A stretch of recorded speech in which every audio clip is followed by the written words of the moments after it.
İnsan şeklinde gelir dedim ama yok.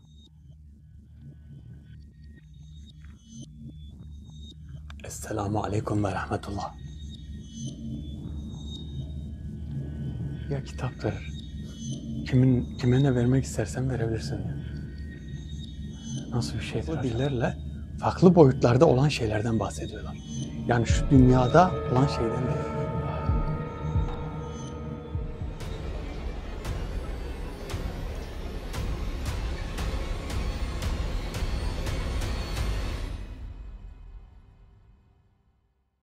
Arkadaşlar herkese merhaba. Yeni bir videoyla beraberiz. Arkadaşlar bundan önceki videoda bir meclis toplandı. Burada çok önemli bir toplantı yapıldı. İbn Necem'in ve İbn Karuf'la ilgili güzel ve önemli bir toplantı yapıldı.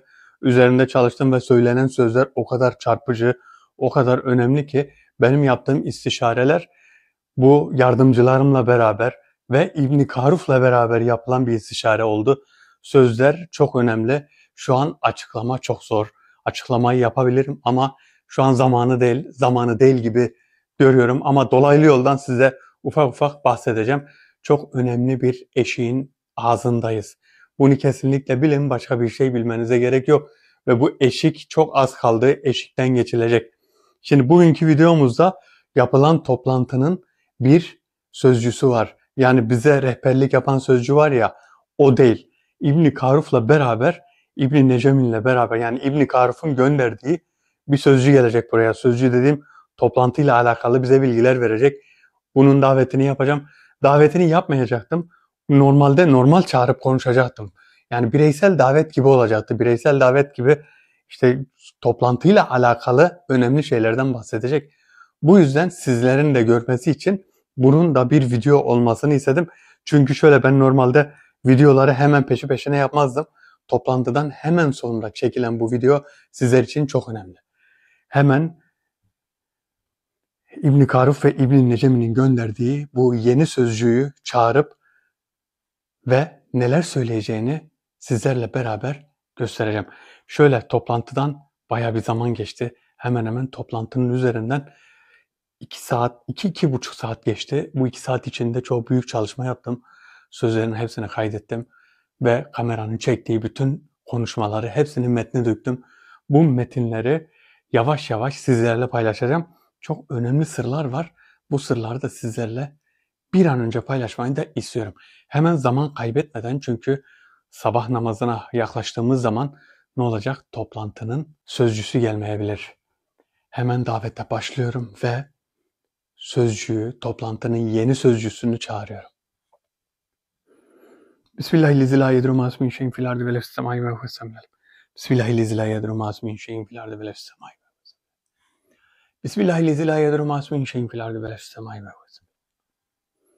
Toplantının sözcüsünün davetine başlıyorum.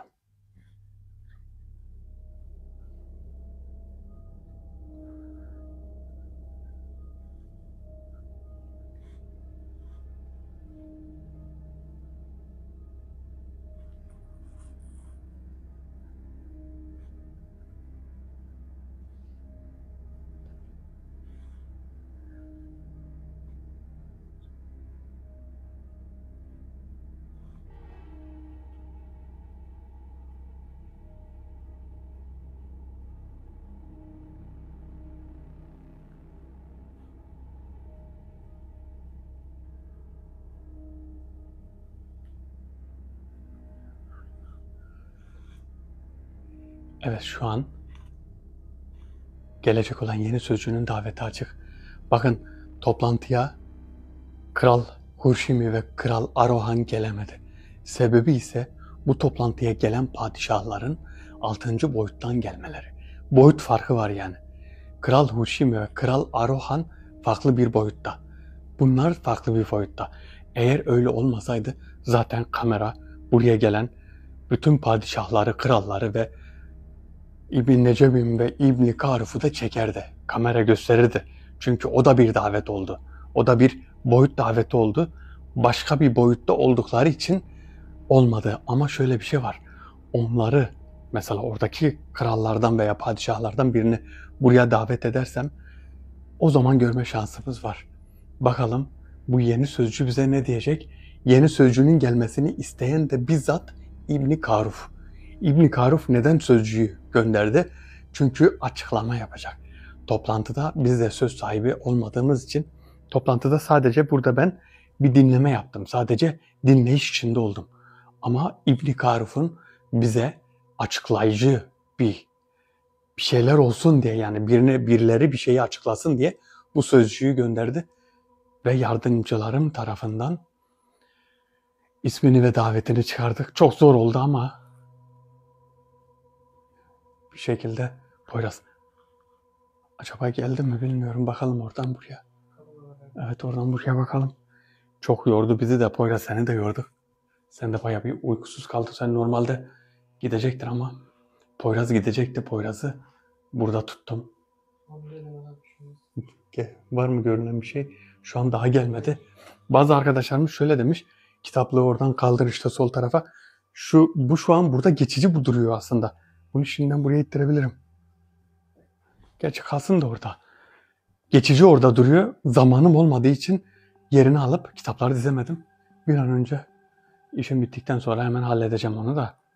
Belki diğer odaya alırım. Farklı bir odaya alırım. Sözcü ne diyecek acaba? Birçoğunu öğrendim. Söylenen çoğu şeyi öğrendim de. Bakalım gelecek sözcü bize ne diyecek?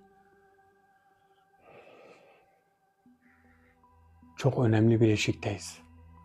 Bunu herkes bilsin. Çok önemli bir eşikteyiz. Allah'ın ipine sıkı sıkı sarılın. Allah Zülcelal. İslam'a sıkı sıkı sarılın. Başka bir öğüt vermek istemiyorum. İslam'a sıkı sıkı sarılın. Kimse kimseye kötülük yapmasın. Kimse kimseye kötülük, ben onu dolandırayım, ben şunun bir şeyini çalayım. Ben kesinlikle onun arkasından ihanet edeyim. Bunun işi kötü olsun diye işte işlerine sekte vurayım. Bir şeyler yapayım, birilerini karalayayım, kötüleyeyim. Böyle şeylerden uzak durun bakın. Çok kötü bir eşikteyiz şu an, eşik. Poyraz, ben bir bakayım da sanki ağırlık var. Bakalım bir.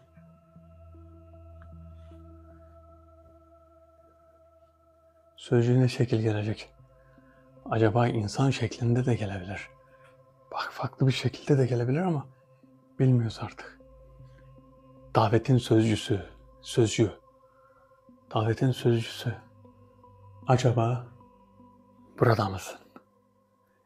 Eğer buradaysan bizimle bir görüşme için görülebilirsin.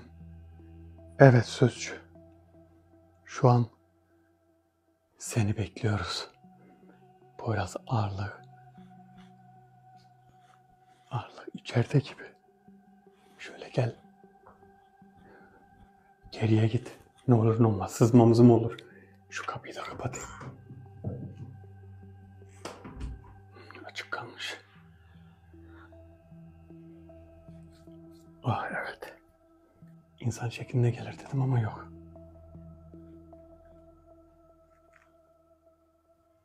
Esselamu aleyküm ve rahmetullah. Ve aleyküm selam ve rahmetullah. İbni Karuf'un gönderdiği kişi sen misin? Evet, benim. Bana hiç yabancı gelmedin. İbni Karuf, beni daha önce gördüğün bir dostunun şeklinde gönderdi. Çok önemli bir toplantı yapıldı. Bu toplantının bazı bedelleri oldu. Uyanış için yeni bir kıvılcım gerek. Bu kıvılcımı beraber atacağız. Uyanış için yeni bir kıvılcım. Bakın, uyanış için yeni bir kıvılcım. Yardımcılarımla yaptığım istişarelerde aynı şeylere rastladım. İbni Karuf'un söyledikleriyle örtüşüyor. Yeni bir kıvılcım. Uyanışla ilgili. Evet, hemen hemen söylediklerimle alakalı şeyler olacak. Eğer çok önemli gördüğüm şeyler olursa, sözler olursa bunu belki bir şekilde sansürleyebilirim. Ama herkesin bilmesi için açacağım. Zaten bazı kesim bizi biraz böyle şey gibi görüyor. Deli gibi görüyor. Ne bileyim. Farklı bir şey görüyor. Görürse görsün. Artık yavaş yavaş herkes her şeyi net bir şekilde görecek. Poyraz, senin içinde var ya, duble eğitim oluyor. Evet Ömer abi. Bu boyutlar olsun, ondan sonrası olsun. Sözcü uyanış için. İbn Karuf benim eski bir dostum diyor. Bu gelen benim eski bir dostumla, dostumun şeklinde göndermiş. Eski bir dostum kim ya? Eski bir dostum. Ya da şöyle, benim daha önce konuştuğum, davette konuştuklarımdan biri de olabilir. Ama var ya, neden öyle yapıyor biliyor musunuz? Şimdi İbn Karuf bu farklı bir boyutta gelseydi, şekilde gelseydi, acaba gelen bizi korkutur mu? Belki de İbn Karuf öyle düşündü. Ama davetler ne kadar kötü gelse de korkmayız herhalde, değil mi? Evet. Sözcü. Evet, önemli bir toplantı ve söylenen şeyler de çok önemli. Bakalım acaba ne olacak? Şöyle düşünün. Mesela bu toplantının bize verdiği şeyleri düşünün. Belki de o kadar önemli şeyler verecek ki, düşünün, şöyle bir adım attın, bir baktın, o neredesin? Mekke'desin. Eğer öyle bir şey olsa var ya, ne olur? Her dakika Mekke'ye gideriz. Her dakika. Bir adım attın, bu tarafa geldin. Bir adım attın, Basra'dasın. Bir adım attın, bu taraf. Bir adım attım, mesela İstanbul'dayım. Bir adım attım, buradayım. Bu olmuyor muydu? Oluyordu. Ama nasıl oluyordu? Aşikar bir şekilde değil. Yani insanların inkar edeceği bir şekilde. Mesela bir adım atsam, İstanbul'a gitsem, millet diyecek ki işte arabayla gelmiştir. Daha önceden gelmiştir. Dese ki ertesi gün mesela, ya ben onu başka bir yerde gördüm. Bir saat içinde ya da yarım saat içinde oraya gelmesi imkansız. Böyle diyecekler. Ya sen onu önceden görmüşsündür. Öyle bir zamana geldik. Ama yapacak bir şey yok. Poyraz Sözcü. Sözcüğün söyleyecekleri çok önemli. Bakalım oradan buraya bakalım.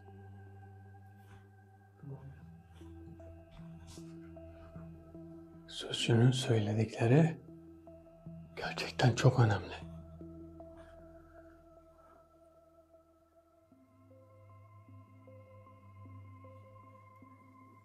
Yok değil mi bir şey? Ver bakayım kamerayı. Yok Ömer abi. Sözcü. Eğer buradaysan normalde konuşabilirsin. Seni duyarım. Normal bir konuşma da yapabilirsin yani. Sözcü, eğer buradaysan normal bir konuşma da yapabilirsin. Seni duyarım. Biraz da geriye gidelim de belki karşıda çıkar. Belki şurada çıkar. Bekleyelim. Bizi bayağı bir yordu. Toplantının üzerinden hemen hemen 2,5 saat geçti. Ve bu 2,5 saat içinde yeni bir davet sabaha kadar da sürebilir yani. La ilahe illa ente subhaneke. La ilahe illa ente subhaneke inni kuntu minez zalimin. La ilahe illa ente subhaneke. La ilahe illa ente subhaneke inni kuntu minez zalimin. Poyraz. Sanki sanki hani halen boyuttaymışım gibi ya. Böyle bir yorgunluk var üstümde. O boyuttaki yorgunluğumu zaten atamadım da. Sözcü, burada mısın Sözcü? Sözcü, burada mısın? Sözcü, burada mısın? Poyraz gel. Büyük ihtimal devamlı içeride çıkıyor zaten de. Bakalım hele. Evet, aynı yerde.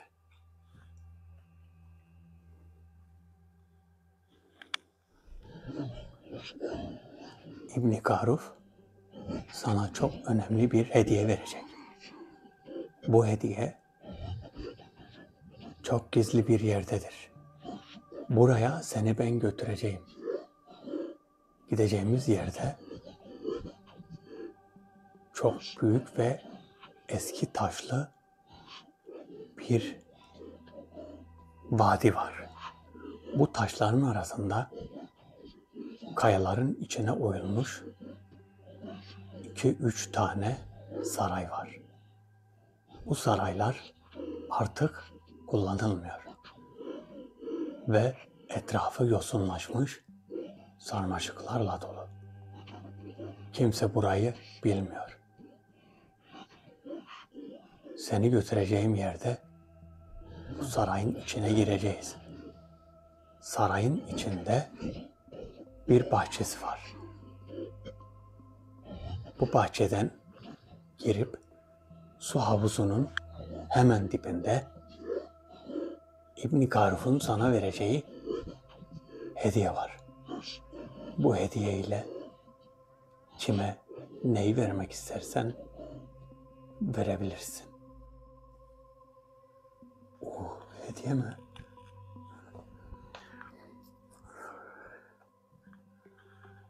Allahu Ekber. Saray var. Yerleşim yeri var. Kayaların içine oyulmuş. Saray acaba boyutta mı verilecek? Bu defa gösteririm size. Boyutta eğer verilirse bu saray, sarayın içindeki hediye ya kitaptır. Kime ne vermek istersen verebilirsin diyor. Nasıl bir şeydir acaba? Nasıl bir şeydir hiç bilmiyorum. Bakın buradaki padişahlar, biri mesela işte buza hükmeden, rüzgara hükmeden, bunlar farklı dillerle, farklı boyutlarda olan şeylerden bahsediyorlar. Yani şu dünyada olan şeyden değil. Yani dünyadaki rüzgardan değil. Çünkü dünyadaki rüzgarların, afetlerin görevlisi kim? Mikail Aleyhisselam. Mikail Aleyhisselam rüzgarın, tabiat olaylarının görevlisi. Yani bunu sakın ve sakın bakın. Birkaç tane yorum okudum. Meleklerle ilgili karıştırıyorlar. Acaba onlar büyük melekler mi? Bakın öyle bir şey yok. Çünkü farklı bir boyutun görevlileri bunlar. Bizim boyutumuz değil. Yani yaşam alanının, dünya alanının boyutu değil. Çünkü dünyaya yapamazlar. Bir şeyden daha bahsediyorum. Bakın bunu sıklıkla bana söylüyorlar. Madem o kadar ordum var, o kadar şey var. İşte malum yere gönder, orayı bir yok etsinler. Arkadaşım öyle bir şey yok. Öyle bir şey olsa bütün hüddamlar ne yapar? Bütün kafirleri elinde oynatır. Bütün kafirleri yok eder. Böyle bir şey olabilir mi? Böyle bir şey yok. Hazreti Süleyman zamanında kaldırıldı bu yetki. Bakın Hazreti Süleyman zamanında bunlar saldırıp bir orduyu yok edebiliyorlardı. İnsanlardan olan orduyu yok edebiliyorlardı. Eğer böyle olsaydı dünyada insan kalmazdı. Tabi Allah Zülcelal bu yetkiyi onlardan aldığı için ne oldu? O yetki yok artık. Ha bir şey getirme, toprak altında bir şey getirme, bir büyüyü bozma, bir şeyi yok etme, bir şeyi işte perdeleme. Bakın bu tür şeyler olabiliyor. Bu tür şeyler. Bir de kafirlerin yaptığı büyüler. Büyülerle alakalı ne? İşte bir insanın başına bela açma, bir şeyler yapma, sıkıntılar yapma. Tabii o insanla ilgili de bir şeyler gerekiyor ve büyücü olup çok kötü bir yolda olmak gerekiyor. Tabii ahiretini satarsın. İnşallah anlamışsınızdır ama ileride gene aynı sözler, aynı sorular çıkacak. Çünkü bizi bu söylediğim arkadaşımı anlamıştır belki. Sonradan anlamayan arkadaşlarımız gelecek. Yeni arkadaşlar gelecek ve her seferinde aynı şeyler dönecek.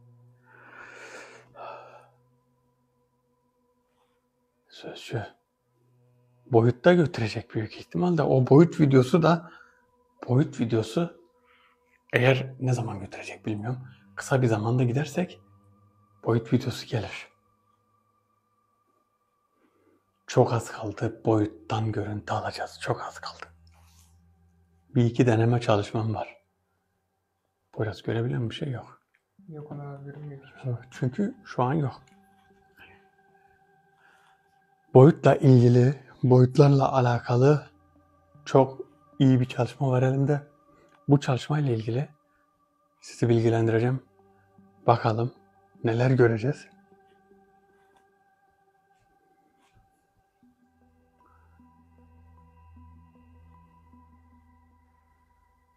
La ilahe illallah.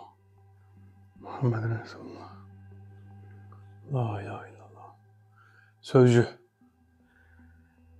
Davetin sözcüsü. İbn Karuf'un gönderdiği misafir.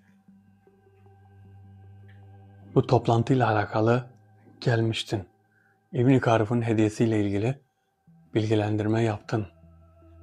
Bu konuda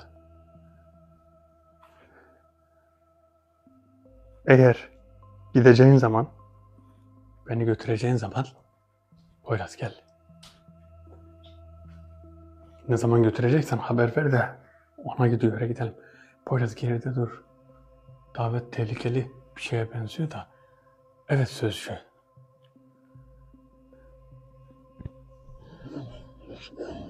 Davete gelen Melkür. Büyük bir konu üzerinde düşünüyor. Onun görevli olduğu yer farklı bir boyuttur. İbn Karuf ve İbn Necem'in hepimizin üzerindedir. Bu toplantı o kadar önemli bir yerde yapıldı ki gittiğin yeri bir öğrensen şaşırırsın. Bu toplantı nerede yapıldı? Yani sen İbn Karuf'un bana gönderdiği sözcüsün. Ben sana her şeyi sorabilirim değil mi? Tabii ki. Buraya toplantı hakkında soruların için geldim. Evet, bu toplantı nerede yapıldı? Yani bu toplantıya girdiğim saray neredeydi?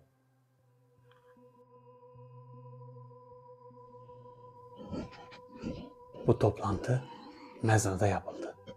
Yani sen Mezna'ya gittin.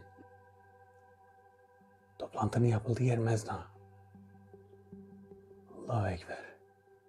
Peki, bu krallar İbn Karuf ve İbn Necem'in bizim efendilerimizdir. Yeni yapılacak bir toplantı var. Buna tekrardan katılacaksın. Nerede yapılacak bu toplantı peki? Şu an yerini söyleyemem. Toplantı bittikten sonra nerede yapıldığını öğreneceksin. Çok önemli şeylerin konuşulacağı toplantı bir önceki toplantıya ışık tutacaktır.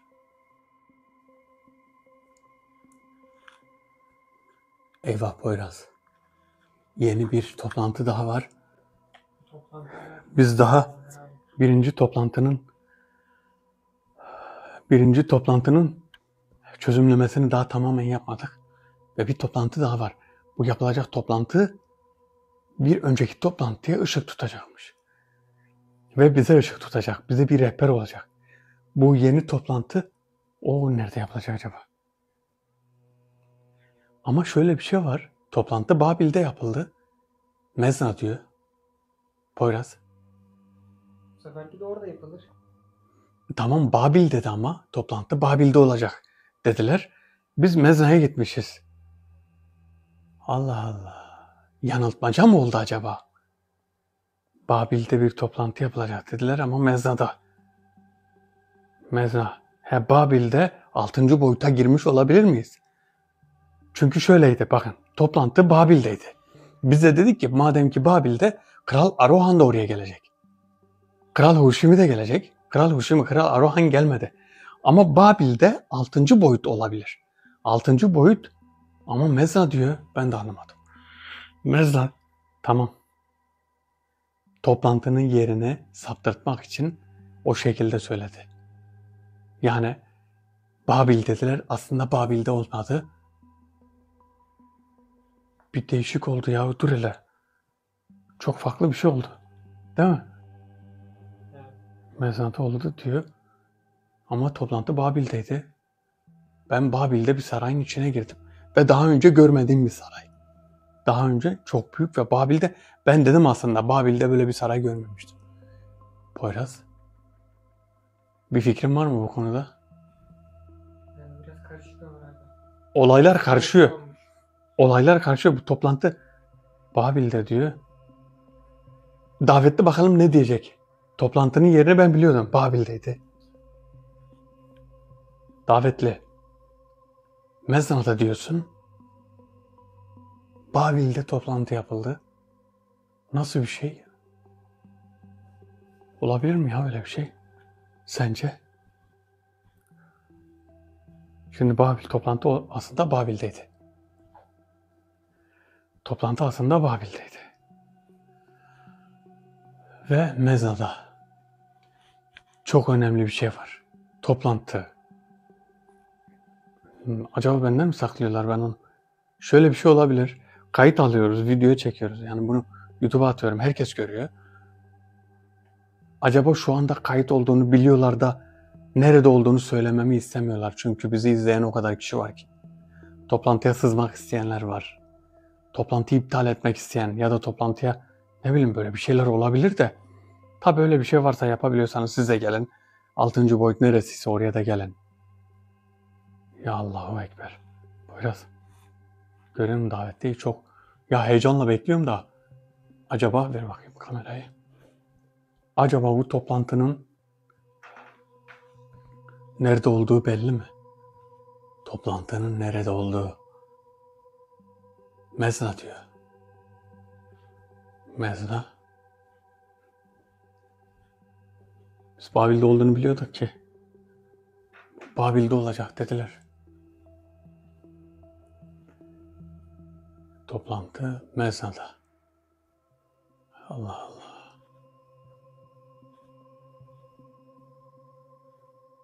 Ben Babil'de olduğunu bildiğim halde niye soruyorum ki? Toplantı nerede yapıldı? Bilmediğimi zannetti herhalde. Herhalde bilmediğimi zannetti. Belki de bilmiyorum zannetti. Belki de ne bileyim. Allah Allah. Bakacağız. Bakacağız. Davetli ne diyecek? Davetli, eğer buradaysan konuşabilirsin. Konuşursan biz seni duyabiliriz. Bizimle her türlü konuşabilirsin. Şu mumu yakacağım. Mumu yakmak istiyorum ama.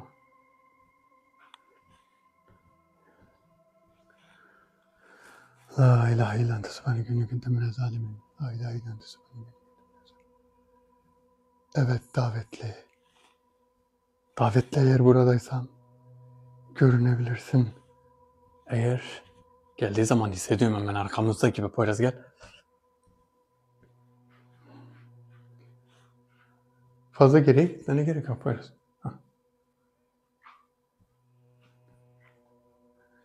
Evet davetli. Davetli, sana bir şey soracağım. Bu toplantı bana Mezna'da dedin. Bu toplantı Babil'de yapılmadı mı? Evet, toplantı Babil'de yapıldı. Yeni yapılacak toplantının yeri şu an gizli tutuluyor. Mezna dememin sebebi İbn Karuf ve İbn Necem'in Mezna'dalar. Ben biliyordum, hani toplantının Babil'de yapıldığını biliyordum. Bunu sen bilmiyor muydun? Benden önceki gelen davetliden haberim yok. Nasıl söylediklerini de bilmiyorum. Evet, toplantı Babil'de yapıldı. Bu toplantıların yeri çok önemli ve gizli tutulur. Herhangi bir tehlikeye karşı gizli tutarız. Toplantıdan sonra nerede yapıldığını öğreniriz. Anladım. Yeri üzerinde fazla durmayacağım. Boyutlar arası gelen padişahlar bazı bilgiler daha verecek. İkinci yapılacak toplantı birinci yapılacak toplantıya ışık tutacak. İbn Karuf, senin ve dostlarının bilmek istediği her şeyi gösterecek. Ve kim sapkınlık yolunda devam ederse o zararlı çıkacak. Çok kötü bir eşiğin önündeyiz. Evet, bu eşik.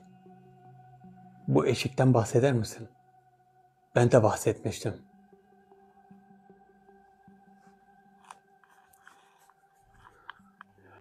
Kötü bir eşik.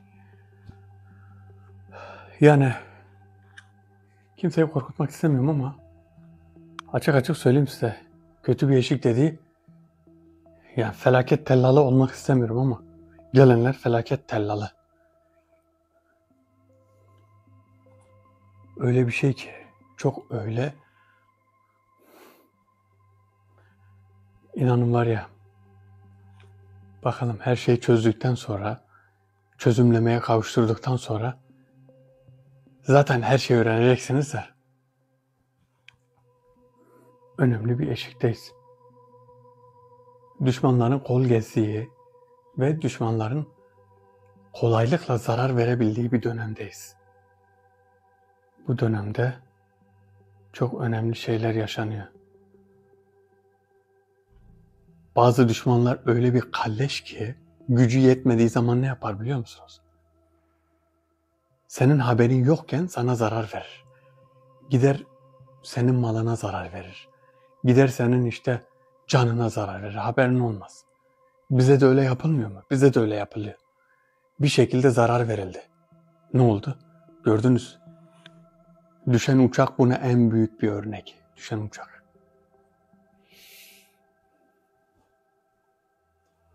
La ilahe illa ente subhaneke inni kuntu minez zalimin. La ilahe illa ente subhaneke inni kuntu minez zalimin. Evet, bu toplantının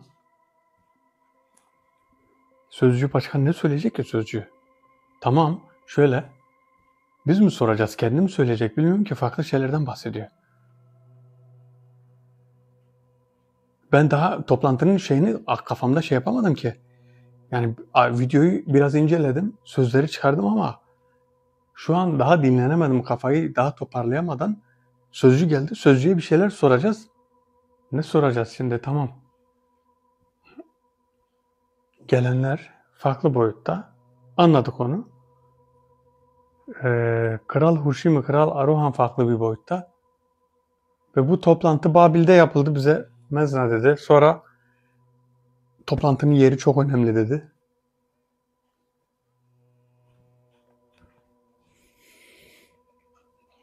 Poyraz bakalım, bence geldi sanki ya.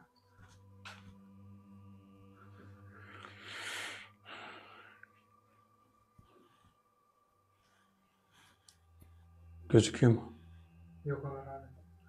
Yine yok. Bende yok. Bende gözükmüyor. Evet, sende hiçbir zaman gözükmüyor çünkü davet yapan benim. O zaman şöyle bir şey var demek ki ya. Bunlar bu kayıtları biliyor mu ya? Kayıtları büyük ihtimal biliyorlar. Öyle bir şey olmasa zaten. Poyraz gelsene.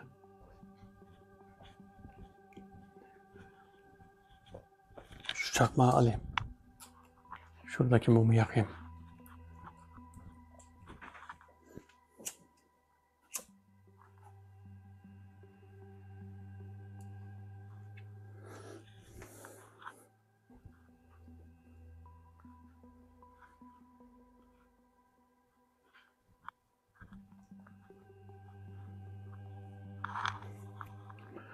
La ilahe illallah.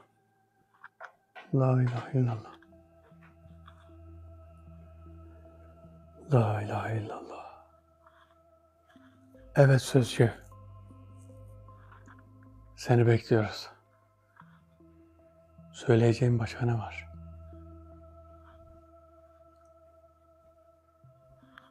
Bize ne söylemek istiyorsan açık açık söyleyebilirsin. Açık açık söyleyebilirsin.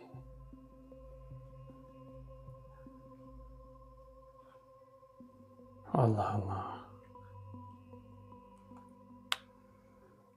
Her zamanki gibi bekliyoruz ama. Bakalım.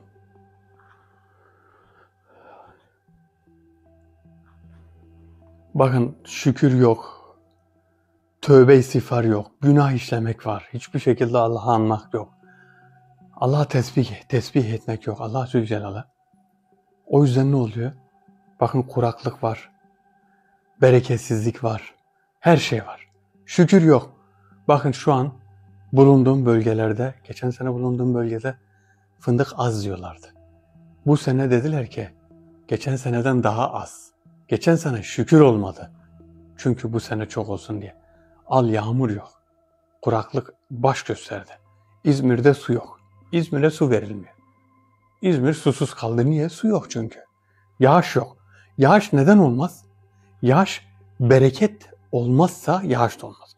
Yağış çünkü yağmur Allah Zülcelal'ın nurudur, bereketidir. Bir yerde yağmur varsa orada bereket vardır. Şimdi şöyle diyeceksiniz. İşte gavurların orada kafirlerin bulunduğu şeylerde 24 saat yağmur yağan yerler var. Arkadaşım imtihanda olan biziz. Dünya müminin cehennemidir. Dünya kafirin de cennetidir. Bunu unutmayın bakın. Yok diyor hep herkes niye her şey Müslümanlar oluyor? Niye bütün sıkıntılar Müslüman? İmtihan böyle bir şey işte.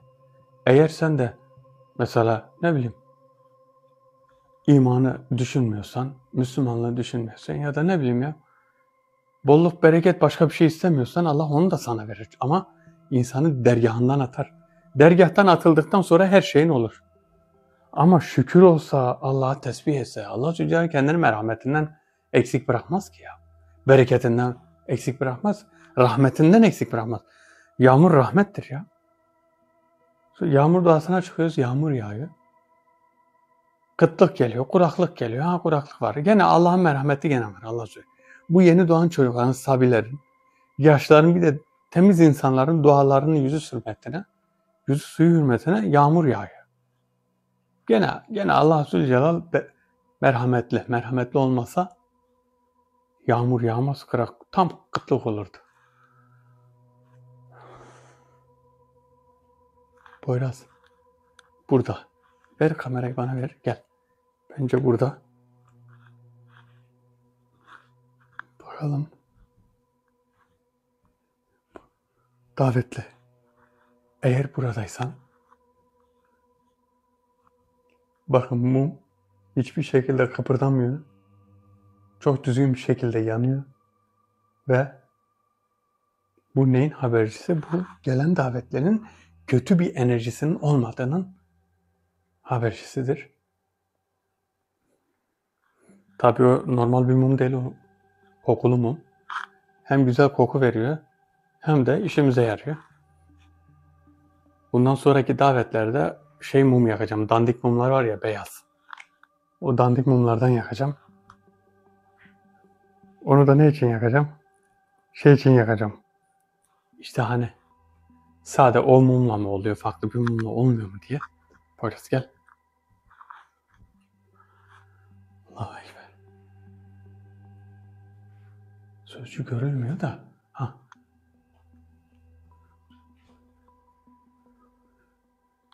Evet davetli.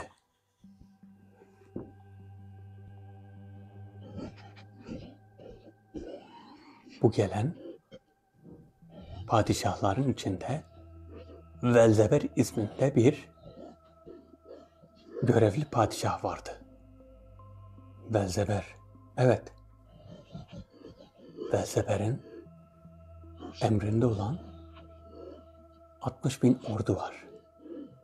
Bu 60.000 ordu her zaman için bekliyor. Kafirlerin ordularına karşı savaşmaya hazır. Bu ordu dediğin, kafirler dediğin nasıl bir savaşa hazır?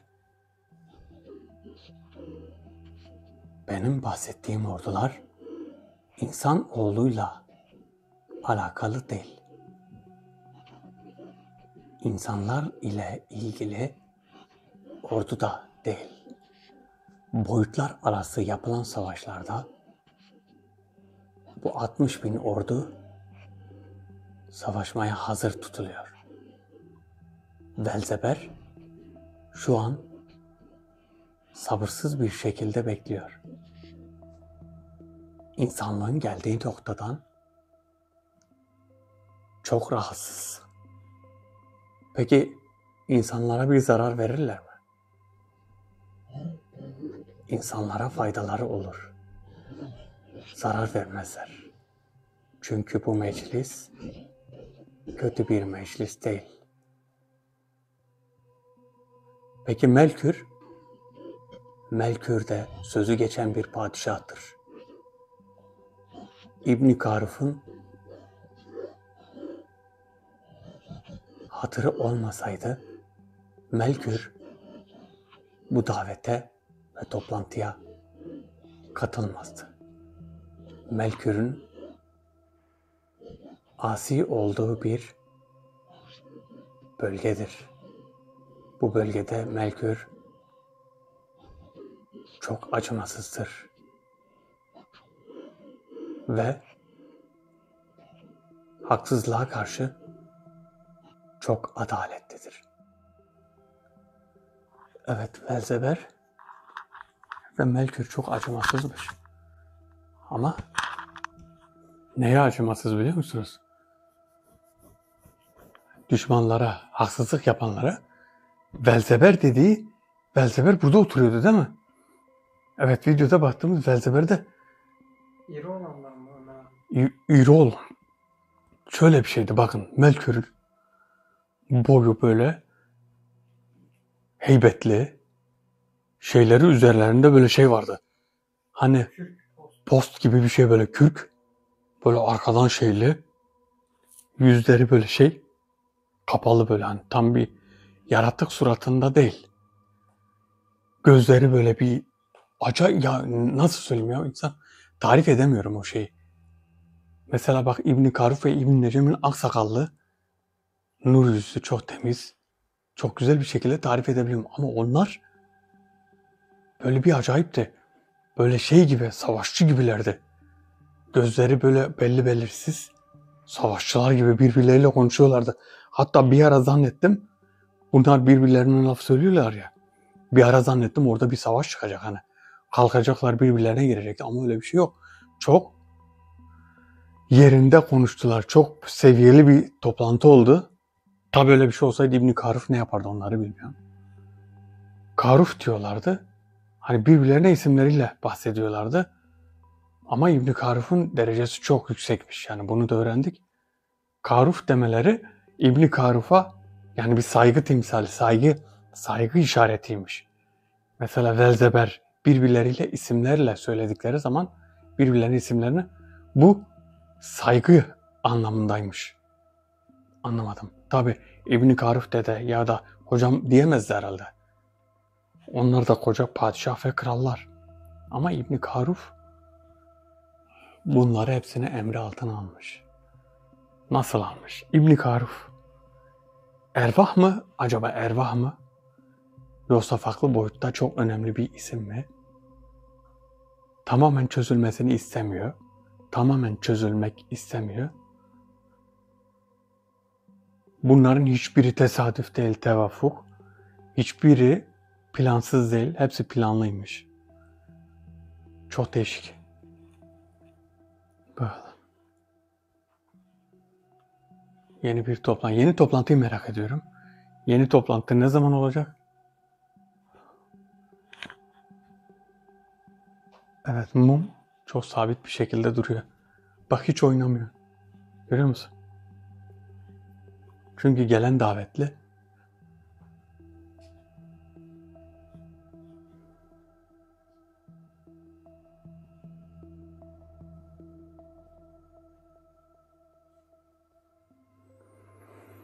La ilahe illa ente subhaneke. İnsanoğlu o kadar nankör ki şimdi mesela ocaklarda ateşler yanıyor. Her şey bollukken kimse hiçbir şeyin kıymetini bilmiyor. Ama öyle bir yerde mesela şu mum ateşi altında çay demledik biz, çay. Mum ateşi altında nasıl biliyor musun? böyle şeyde teneke bardak büyük. Biz onda çayı demledik mum ateşi altında ve 3-4 kişi içtik o çayı. O zaman yani olmayan yokluk zamanında yokluk dediğim şöyle. Mesela bir dağ başına gittin. İşte bir şeyleri unuttun götürmeyi. O da bir yokluktur. O an yokluk çekiyorsun. Yok çünkü. Demlik yok, tüp yok, bir şey yok. O sıra mumu yakıp mum varsa mesela o alüminyum şey vardı bizde. Onunla yaptık. Çok da doğada ben mesela yaptığım çok şeyler var. Mesela çam ağacının yapraklarından çay yapıp içerdim. Böyle yapılacak çok şeyler var. O sıra kıymetini biliyorsun. Mesela su azken bir bardak suyla insan abdest alabiliyor değil mi? Ama su çokken şar şar şar şar akıyor. Eline böyle yapıyorsun ama su akıp gidiyor. İncecik akarsa sen o incecik suyla bile abdest alabilirsin. Tabii hani pis bırakmayacaksın kendini gene de. Ne diyeyim ya? Ne diyeyim? Söylenecek çok şey var da işte insan söylediğim zaman yanlış anlaşılırım diye pek de bir şey söylemek istemiyorum. Polis bakalım. Harbiden yanlış anlaşılırım diye söylemiyorum. Davetli. Ver bakayım Poyraz bana kamerayı. Kamera sende çünkü sende kesinlikle çıkmadı. Belli yani. Aşikar bir şekilde sende bir şey gözükmüyor.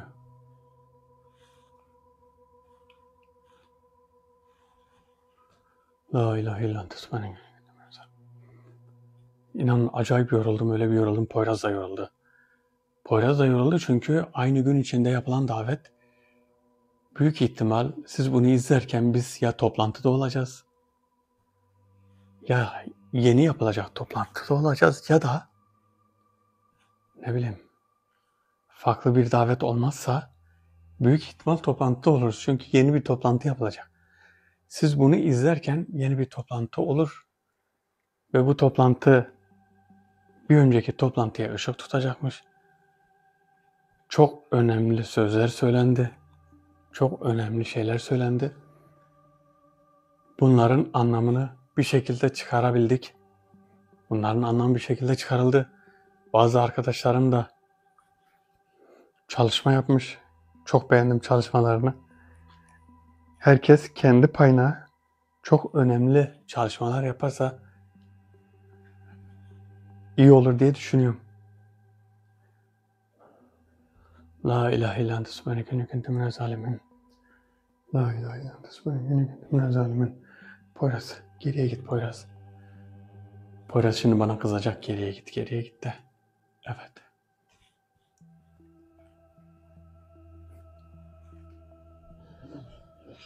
Yeni toplantının haberini sana vereceğim.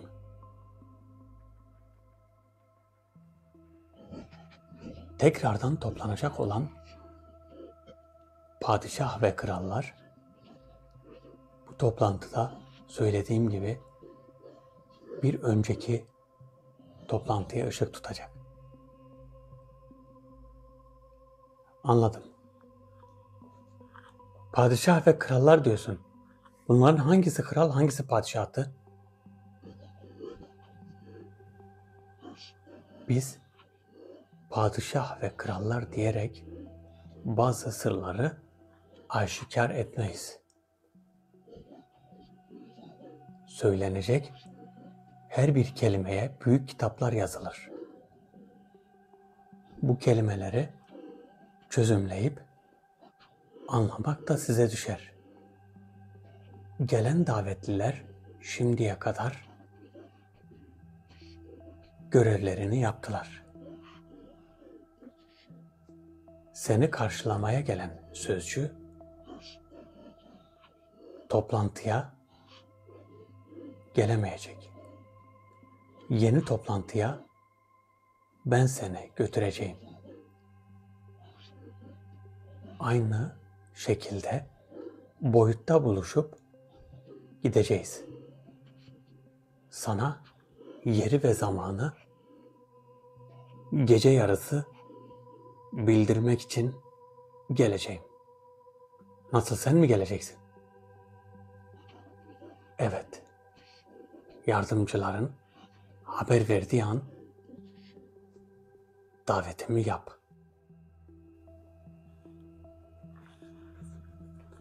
Allah Allah, bu kadar erken olacağını zannetmiyordum ya şimdi.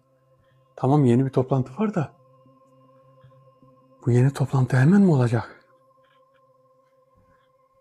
Gece yarısı geleceğim diyor, şuna bak. Düşün, ben burada yatıyorum mesela. Ya da odada yatıyorum. Gece yarısı geliyor yanıma davetli. Kalk, toplantı var. Böyle bir şey olması. Aslında böyle bir şey olsa çok şey olur yani, gece gece kalkarsın ne oluyor? İnsan böyle bir kalkar, hani ne oluyor? Böyle bir şey olmaz da davet yapılmadan gelmez. Ama yardımcılarımla devamlı istişare ettiğim için görüşebiliyorum. Yoksa onlar da öyle hemen pat diye gelip çıkmıyor. İstediğim zaman, yani biri istediği zaman yardımcısıyla görüşebiliyor. Tabii bunun belli başlı bazı şeyleri var. Yani her dakika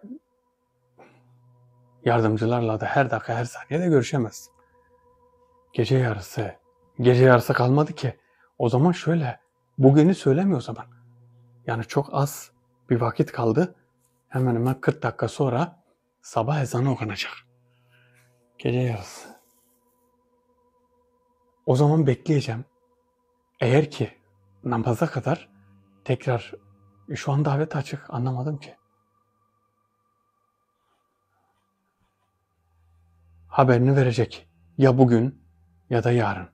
Eğer yarın verirse siz bu videoyu izlediğiniz zaman biz toplantıda olmuş olacağız. Zaten de bu videoyu ne zaman izleyecekler?